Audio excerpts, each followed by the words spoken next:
मेरी तो वो रूपा रूपा रूपा क्या है? बनियान से शादी करेगा तू? अबे चुप, वो बनियान नहीं है, वो तो घाघरा चोली है जो रसोई घर में चप। अरे जिसने तेरी पिटाई की थी क्या मारा? थिएटर बंद कर, मेरा ड्रिंक बना। ये चिल्ला मत बना रहा हूँ, बात मत कर। मेरे सभी सनातनी भाइयों को जय श्री राम। तो मैं लेकर आ गया हूँ एक और धमाकेदार वीडियो। तो अगर आपने अभी तक वीडियो को लाइक नहीं किया तो कर दीजिए। अगर आप हमारे चैनल पर पहली बार आए हैं और चैनल को अभी तक सब्सक्राइब नहीं किया है तो फटाफट से सब्सक्राइब कर ले और बेल आइकन को जरूर से जरूर दबा लें, ताकि जब भी मैं नया वीडियो लेकर आऊँ तो सबसे पहले नोटिफिकेशन आपको मिले। और हाँ, कमेंट बॉक्स में जय श्री राम लिखना बिल्कुल न भूलें, क्योंकि हम वीडियो की शुरुआत जय श्री राम से ही करते हैं। तो जय जय श्री राम। उनका कोई ईमान नहीं है, वो बस प्रवचन देते हैं और सिर्फ सेक्स की बातें करते हैं। आज दिल्ली का एक कुख्यात सेक्स गुरु आम आदमी पार्टी में शामिल हो गया। फ्रॉडियों की जमात में एक और फ्रॉड शामिल हो गया, क्योंकि ये रंग बदलने में केजरीवाल से भी 10 हाथ आगे है। पहले लोकसभा टिकट के लिए मोदी जी और राहुल गांधी की तारीफ करता था। भाजपा से टिकट मांग रहे थे प्रयागराज से और कांग्रेस से टिकट मांग रहे थे अमेठी से, और पानी पी पी कर केजरीवाल को शराब घोटाले में कोसता था। तो इसको पता चला कि ज्यादा पैसा तो शराब से ही आता है, फिर इसको पंजाब का इलेक्शन लड़ना था, इसने दिल्ली में भेज दी। जब कहीं से भाव नहीं मिला तो छात्रों को राजा बनाने का दावा करने वाले मास्टर साहब खुद गुलामों की तरह दोनों हाथ पीछे किए हुए केजरीवाल की टोपी पहने। आपको अवध ओझा की रील्स में वो सारी बातें मिल जाएंगी, सिवाय पढ़ाई को छोड़कर। ओझा जी आपको आतंकी लादेन और हिंदुओं के हत्यारे औरंगजेब की तारीफ करते मिल जाएंगे। ओसामा बिन लादेन, उसको पता था मुझे किससे लड़ना है, मार दिया अमेरिका को 2 हाथ लगा के, ट्विन टावर, पूरी दुनिया जानने लगी ओसामा बिन लादेन। ठीक, राजा बनाने का दावा करते मिल जाएंगे, सांसदीय लड़ने की बात करते मिल जाएंगे। छात्रों को टोपी पहनाने के बाद अब मास्टर साहब केजरीवाल के साथ मिलकर दिल्ली की जनता को टोपी पहनाने की तैयारी में है। अधकचरा ज्ञान की पाठशाला चलाने वाले माट साहब अब शिक्षा में क्रांति लाने का दावा भी कर रहे हैं। खैर, अवध ओझा और केजरीवाल के चाल चरित्र पर वो कहावत बिल्कुल फिट बैठती है। पानी से पानी मिले, मिले कीच से कीच, ज्ञानी से ज्ञानी मिले, मिले नीच से नीच। यही नहीं, अभी और सुनिए। ओसामा बिन लादेन, उसको पता था मुझे किससे लड़ना है, मार दिया अमेरिका को 2 हाथ लगा के, ट्विन टावर, पूरी दुनिया जानने लगी ओसामा बिन लादेन। ठीक है, ठीक है सर, क्या फर्क पड़ता है? अमेरिका के घर में घुसकर यूनाइटेड स्टेट्स ऑफ अमेरिका को तमाचा मारना सर, अचीवमेंट तो है सर आदमी की। एक ही बार मारा, इसको बोलते हैं सपना। ठीक है, कोई बात नहीं, अमेरिकन फोर्सेस ने बम्बार्डमेंट कर दी, उठा लिया उसको एबोटाबाद से, उसको सर हर आदमी का हश्र। और ये भी बता दो, मुझे पता है कि गोविंदपुरी वालों के बढ़े हुए पानी के बिल आ रहे हैं, तो अरविंद केजरीवाल जी ने वादा किया है फिर से उनकी सरकार बना के भेजिए, सारे पानी के बिल माफ हो जाएंगे, किसी को पानी के बिल देने की जरूरत नहीं पड़ेगी। बताइए, अरविंद केजरीवाल जी को पानी के बिल माफ करने चाहिए कि नहीं करने चाहिए? किस किस को लगता है माफ करने चाहिए? सबको लगता है, पीछे वालों को नहीं लगता? आपको लगता है माफ होने चाहिए? तो बता दें अरविंद केजरीवाल जी को कि पानी कि वो जीतेंगे। तो रुको जरा, सब्र करो, बोला धक्का बुक्की नहीं करने का, आराम से लेने।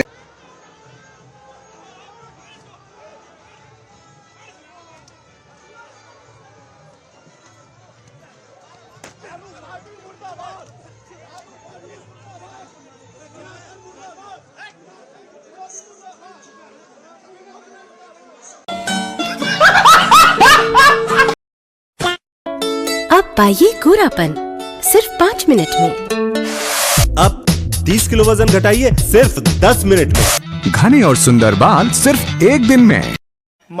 हर महिला को बैंक अकाउंट में हर महीने 2,500 रुपए झारखंड की अगली सरकार देगी। मैया सम्मान योजना का लाभ उन्हीं महिलाओं को मिलेगा जो 18 से 50 वर्ष की एससी, एसटी, ओबीसी और बीपीएल झारखंड निवासी महिलाएं हों, जिसके पास हरा, पीला, गुलाबी या नारंगी राशन कार्ड और मूल निवास प्रमाण पत्र हो। जांचो, परखो, तभी अपनाओ। भ्रमित करने वाले विज्ञापनों के जाल में ना आओ। जागो ग्राहक, जागो। इस वक्त हम मौजूद हैं करहल विधानसभा क्षेत्र के रुलिया गांव में। एक ऐसा प्रकरण आया है, इस गांव की रहने वाली महारानी देवी ने एक शिकायत की है कि उनके जो शिकायती पत्र में जो चीज सामने आई है कि भाजपा को वोट देने की वजह से जो यहाँ का जेई है मनीष यादव, उन्होंने इनका कनेक्शन भी काट दिया। काफी पुराना कनेक्शन था। इन्होंने कहा कि बिल हम जमा करते हैं, घर में अकेली थी, इनका लड़का नहीं था, जैसे जो इनका आरोप है। लेकिन जेई ने फिर भी इनकी एक नहीं सुनी। और ये आप देख सकते हैं कि ये यहाँ पे मीटर लगा हुआ था, इसको जेई ने यहाँ से उखाड़ के इनका केबल काट दिया और इनकी एक भी नहीं सुनी। जब और उल्टा क्या कुछ कहा इनसे। हमारे साथ में है महारानी देवी जी, इनसे बात करते हैं। क्या घटना हुई थी? क्या घटना हुई थी साहब? मैंने रोका कि हमारा मीटर मत उखाड़ो, सो हमारे भी धक्का दिया। हम हम गिर पड़े, हम गिर के उठे, सो एकदम ऐसे फिर भी आपका बखा में मारा और उठ के मीटर काट के और ले चले गए। ऐसे शब्द कहे उन्होंने? हाँ, ऐसे शब्द बोले और गाली देते भाई चले गए कि तुम मेरे आदमी नहीं, तुम योगी के आदमी हो। योगी के? हाँ, मतलब भाजपा के आदमी? हाँ, भाजपा के। संभल हिंसा पूरी तरह से प्रायोजित थी। इसका सबूत खुद हार से बौखलाए सपा नेता दे रहे हैं। जो भी धार्मिक स्थल, चाहे हमारी मस्जिद है या कोई दूसरे धर्म का धार्मिक स्थल है, वो अपनी जगह रहेगी, उसके अंदर कोई छेड़खानी नहीं होगी। अब सवाल ये है कि आखिर उपचुनाव में सपा की हार के बाद ही क्यों भड़की हिंसा? कहां से आए 2000 से ज्यादा दंगाई और 24 ट्रैक्टर भरकर पत्थर?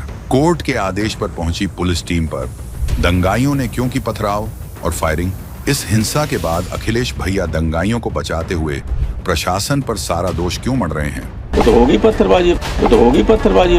संभल हिंसा से जुड़े इन सभी सवालों का कनेक्शन सपा की हार से साफ नजर आ रहा है। इस हिंसा में सपा सांसद जियाउर रहमान और विधायक के बेटे सोहेल इकबाल पर एफआईआर भी दर्ज हो चुकी है।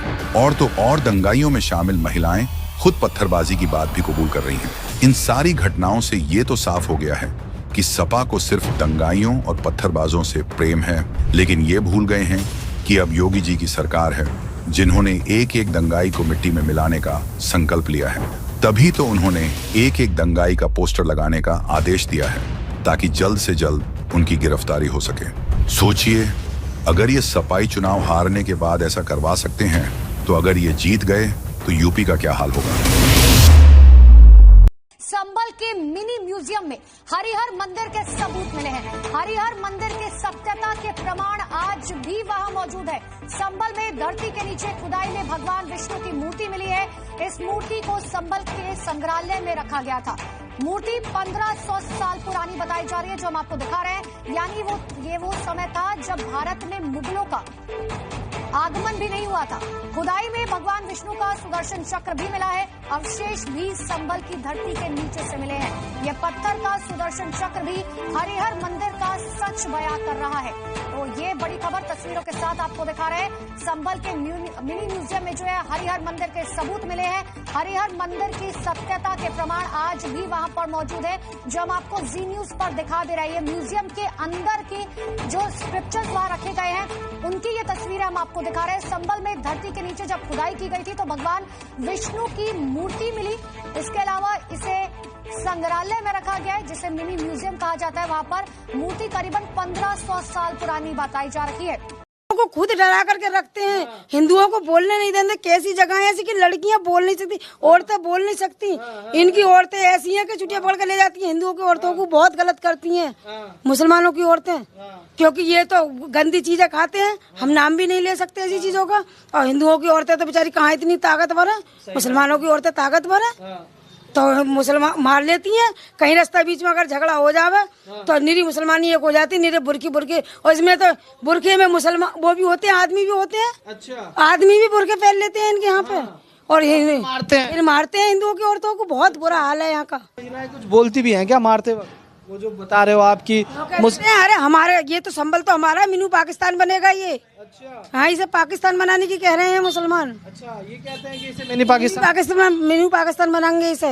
जिहादियों को तो बंद कर देना चाहिए। क्या कर देना चाहिए? बंद कर देना चाहिए। अच्छा, हाँ जी, बंद कर देना चाहिए या फिर उन्हें जिले से ही बाहर कर देना चाहिए। यहाँ तो हिंदू है ही नहीं, मुसलमान ज्यादा हैं। अच्छा, हाँ। तो आप लोगों में भी डर का माहौल रहता है? डर का माहौल तो हर वक्त ही रहता है यहाँ तो। हिंदू अब भी योगी जी की सरकार है तो इतना मतलब निकलते बढ़ते हैं ना, तो पहले तो निकलते बढ़ते भी नहीं थे। हिंदुओं की लड़कियों का कोई वैल्यू नहीं थी बिल्कुल भी। जब ये है कि हाँ हिंदू नहीं है ज्यादा, मुसलमान ज्यादा हैं, तो मुसलमान अपनी चलाते हैं। हमने तो कॉलेज में पढ़ाई भी नहीं बच्चियाँ, डर के मारे कॉलेज में से डॉक्टर लड़का है ये कॉलेज में से लड़कियों को खींच के ले जाता था। ताजमहल के मुद्दे में भी आप वकील बन सकते हैं, वहाँ भी आप केस लड़ सकते हैं। फिर ताजमहल पे मेरा सिविल सूट 2015 से चल रहा है, मैं वकील बना नहीं हूँ। ताजमहल पे ऑलरेडी मेरा केस 2015 से चल रहा है। समय आगरा की सिविल कोर्ट में पेंडिंग है और वहाँ पे कमीशन की दरखास्त पे आगे बहस होने वाली है आगे वाले समय में। कुतुब मीनार में मेरा केस चल रहा है और ये मैंने कहा है कि वहाँ पे 27 जैन मंदिर, हिंदू मंदिर को तोड़ के कुव्वतुल इस्लाम मस्जिद बनाई गई है। भोजशाला पे मेरा केस चल रहा है, टीले वाली मस्जिद में मेरा केस चल रहा है और ये सिलसिला थमेगा नहीं सर।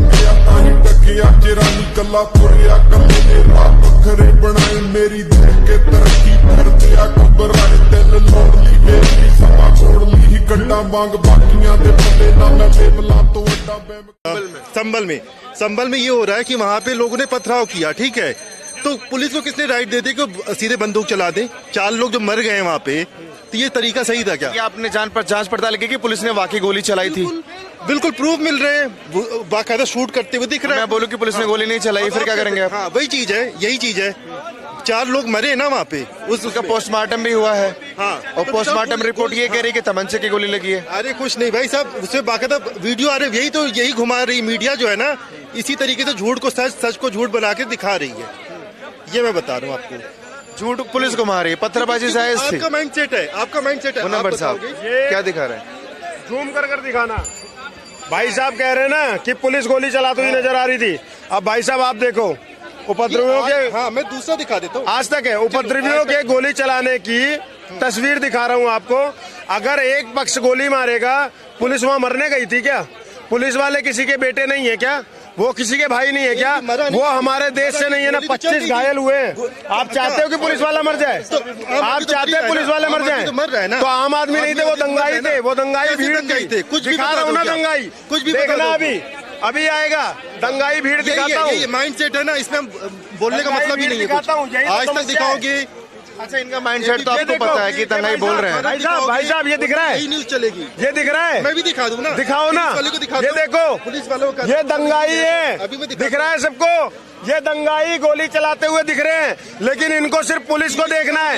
इनका जवाब क्या है? कोई पुलिस वाला नहीं मरा, मतलब देश की पुलिस, देश की आर्मी मरे और दंगाई ठीक रहे। ये लोग दंगाई का पक्ष लेंगे और उसके बाद कहेंगे कि आप टोपी देख के वो कर देते हो। आप अपनी सोच बदलो ना भाई साहब। हम तो टोपी देखकर भी सर मत्थे बिठाते हैं कलाम साहब को। सोच तो बदलो, सोच तो बदलो। 1 week later.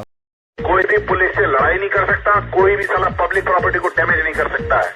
अगर किसी के भी दिमाग में इस तरह का फितूर है तो उसको क्लियर करिए, सख्त से सख्त कार्रवाई करिए, एनएसए की कार्रवाई करिए, चौराहे पे लाठी डंडा पीटिए, हाथ पैर तोड़ दीजिए सालों के जो बदमाशी कर रहे हैं सड़कों पे। किसी की हिम्मत नहीं होनी चाहिए आपसे लड़ रहे हैं। अगर किसी थाने में एक पत्थर पुलिस पे चलाया गया और पुलिस वालों ने उसके हाथ पैर नहीं तोड़े तो सीधा थाना इंचार्ज और सीओ साहब सस्पेंड हो जाएंगे सीधे। सनातन यात्रा कर रहे हैं, वो नारा क्या लगा रहे हैं? नारा लगा रहे हैं जात पात की करो विदाई और हिंदू हिंदू भाई भाई। तो जात पात की बिटाई करो, माने जात पात से बट रहे हैं। यही तो कह रहे हैं ना कि बटोगे तो कटोगे, तो माने जात पात में मत बटो। दूसरी पार्टियां जो है वो जात पात की राजनीति कर रही हैं, तो वो ये कह रहे हैं कि जात पात में मत बोलो, हिंदू हिंदू रहो ताकि थोक वोट हमको मिले।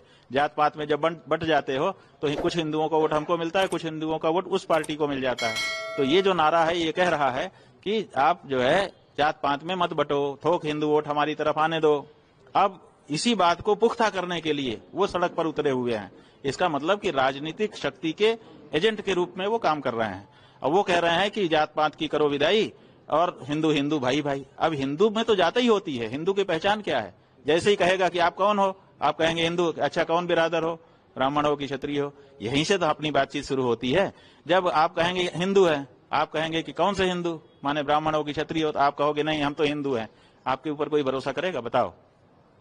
आप अगर अपनी बहन का विवाह करने गए हो, जिसके घर में गए हो उसके यहाँ जाके पूछोगे क्यों भाई, आप तो हिंदू तो बट नेचुरल हुआ ही है। आप उससे पूछेंगे कौन बिरादर हो, वो कहेगा कि हम तो हिंदू हैं। आप विवाह कर पाओगे? नहीं कर पाओगे। क्यों? क्योंकि वो हमारी परंपरा है, हमारे यहाँ वर्णाश्रम का विचार है। तो ऐसी हाँ, ये जरूर होना चाहिए, आंदोलन इसके लिए होना चाहिए कि वर्णाश्रम को मानते हुए हम किसी को नीचा दिखाने का काम नहीं करेंगे, किसी को तुच्छ नहीं समझेंगे, किसी से घृणा नहीं करेंगे, हम सब आपस में एक हो सकते हैं। लेकिन जात पात की विदाई ही कर देंगे तो हमारी पहचान नष्ट हो जाएगी। जब हमारी पहचान नष्ट हो जाएगी तो हम कैसे सनातनी रहेंगे? तो ये जो बात हो रहा है, ये तो जैसे ही कहते हैं कि जात पात की करो विदाई, वैसे ही सनातन धर्म नष्ट हो जाता है। तो उसके बाद फिर सनातनी ये कैसे हिंदू भाई भाई हो जाएगा? तो ये जो सनातनी कह करके आए हैं, असल में ये राजनीति का एजेंडा जनता के बीच में इम्प्लीमेंट करने के लिए उतारे गए हैं। राजनीतिक खेल है और कुछ नहीं है, इससे सनातन धर्म का कोई लेना देना नहीं। और इसीलिए A few moments later. मैं तो कह रहा हूँ शंकराचार्य ही नहीं तो क्या करें उसको? जो शंकराचार्य ही नहीं है, अब कुंडली बोलूंगा तो बहुत बुरा लग जाएगा। जो कश्मीर में 370 धारा को वापस लाने की बात कर रहा हो, जो उद्धव ठाकरे को मुख्यमंत्री बनने की बात कर रहा हो,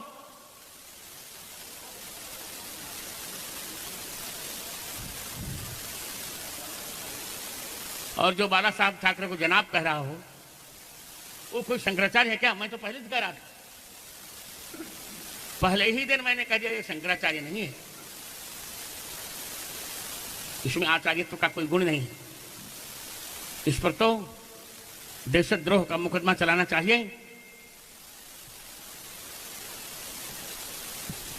ना कुछ डरो।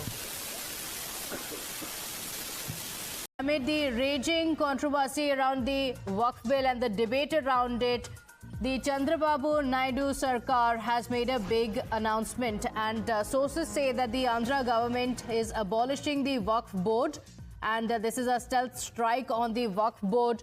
It's a big move. The Andhra Pradesh government has abolished the Waqf board. The development comes amid the raging debate over Waqf board. My colleague Shamit is joining us on the broadcast with the details. Shamit, this is a big move in Andhra Pradesh. What are the details? The details coming in that Waqf board has been abolished in Andhra Pradesh. अब लालू जब बड़े हो रहे थे और करीब 6 साल के थे, तो इनकी एक आदत थी कि ये साफ और नए कपड़े पहन के और कभी कभी बुक्स लेके भैंस चराने जाते थे। अब ये सारी चीजें देख के गांव के जो जमींदार थे वो लालू का मजाक उड़ाते थे और उनको एक नाम भी दिया था, गवार बैरिस्टर करके उनका मजाक उड़ाते थे। और बहुत सारे ऐसे इंसिडेंट हुए जहां इनको मारते भी थे। लेकिन उस पर्टिकुलर टाइम पे किसी को बिल्कुल भी आइडिया नहीं था कि ये छोटा सा बच्चा है, आगे चल के पूरी बिहार की भैंसों का चारा खाने वाला है।